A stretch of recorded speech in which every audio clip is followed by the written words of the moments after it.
Hi guys! Welcome back again on my YouTube channel. For today's vlog, di ba, malapit na ang Undas.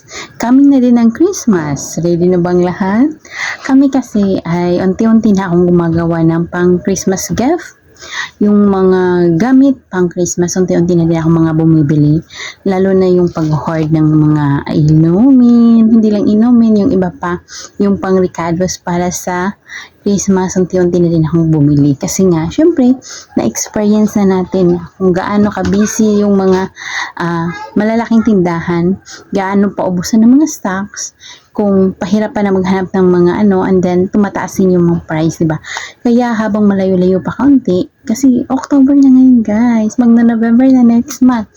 Kaya malapit na yan. Unti-unti na akong bumibili. Lalo na ngayon ay coming na talaga yung Undas. Ready na ba kayo? May mga candle na ba kayo? May mga bulaklak na ba kayo?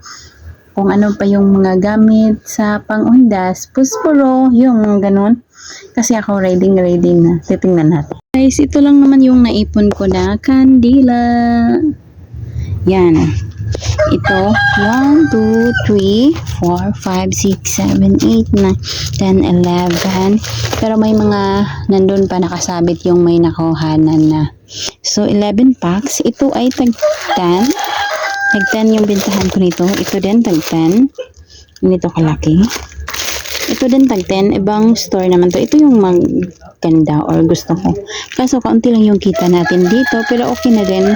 Ibinibigay ko to sa simbahan kasi ito gamit ng simbahan kasi ito yung mga binibili nila. And then ito naman ay tag 5 iba't ibang store din, iba't ibang design.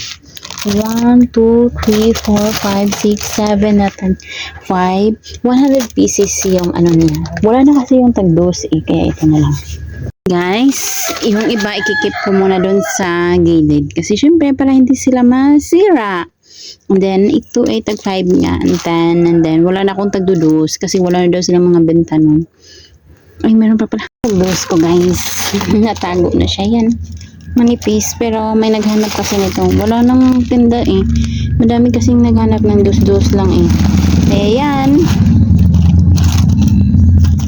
Kung may nagbebenta, bibili ako kasi yung iba kasi hindi talaga nila afford yung 5. Hindi naman talaga may iwasan ito. And then, mas gusto nila to kasi mabilis maupos or mabilis maubos.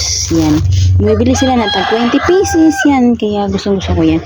So, yan lang. Ready na ba ang lahat?